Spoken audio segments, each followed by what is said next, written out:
Métier d'avenir, manuel. Domaine d'avenir, cérébral. Carrière d'avenir. OK, on t'a assez entendu. Concrètement, c'est quoi les choix de carrière qu'on a dans le centre du Québec? Aujourd'hui, j'ai décidé de vous montrer les vraies affaires avec du vrai monde à Plessisville, plus précisément chez Machinex, en mode découverte du grand domaine de l'informatique. Et vous pouvez compter sur moi pour fouiller de fond en comble le métier de développeur logiciel ainsi que tous les métiers qui l'entourent afin de vous faire un grand déclic.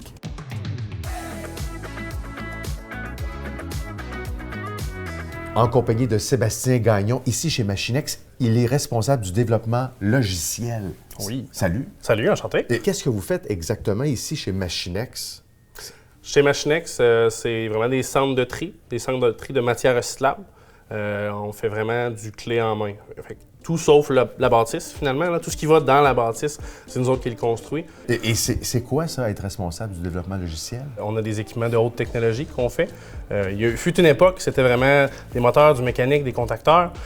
Maintenant, c'est rendu beaucoup plus de l'informatique, des caméras, de l'intelligence artificielle. Moi, mon équipe, on développe tout ce qui est les interfaces opérateurs, l'algorithmie, le contrôle des équipements.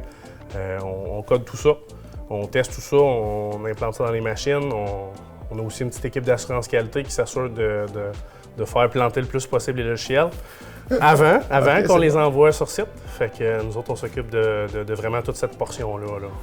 Le labo. Le labo. Le labo. Ça fait scientifique fou. Ah, ben oui, OK, il y a toutes sortes de systèmes. Là. Il y a une petite partie un peu production. Là. Okay. Fait que, ça, c'est des PC là, justement, notre tech informatique, il fait le montage de ces PC-là qui vont aller dans justement des optiques, des trieuses optiques. Puis là, on a aussi des petits nouveaux, plus récents pour les IA, pour les robots. Ah, pour les robots? Oui, pour les robots.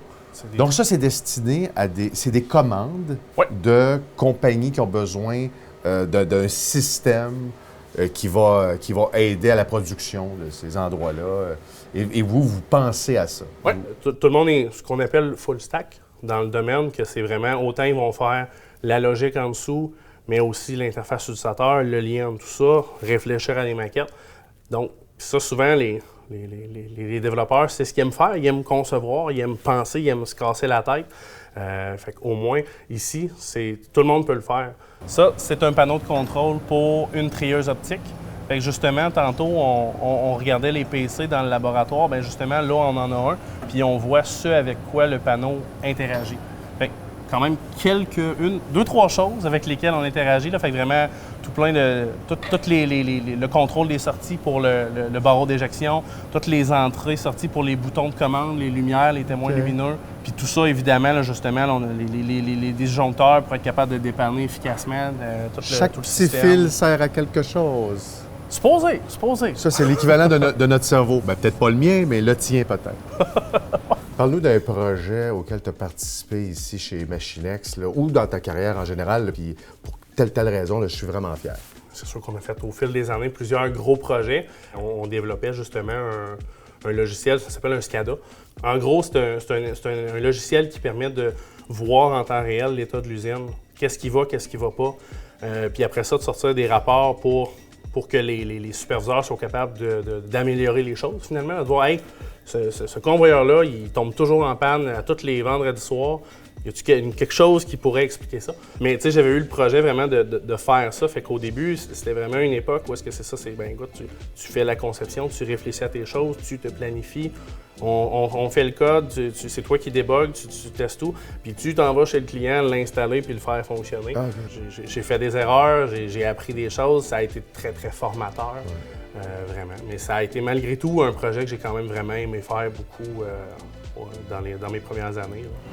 C'est qui les autres métiers qu'on retrouve autour de toi, là, dans ton travail, les autres métiers qui travaillent ici chez Machinex? Là? Côté logiciel, on a oui, des développeurs, avec les concepteurs logiciels, les développeurs, les testeurs logiciels. On a aussi des techniciens d'assurance qualité qui vont faire, eux autres, de l'automatisation de tests. Après ça, côté ingénierie mécanique, bien encore là, on va avoir des concepteurs mécaniques qui vont faire les plans, faire la réflexion des concepts. On va avoir des dessinateurs qui, eux autres, vont mettre ça dans le concret, dans l'appliqué, pour que les assembleurs, les monteurs puissent travailler avec ça. On a des analystes en intelligence artificielle. On a les personnes qui font la notation, justement, des commis de production d'IA, qui qui s'occupe d'entraîner nos intelligences.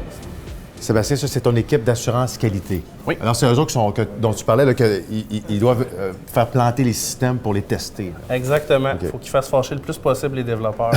C'est ça. Ils sont en discussion. Là. Oh, ils sont en réunion. Ils sont en réunion de pirates.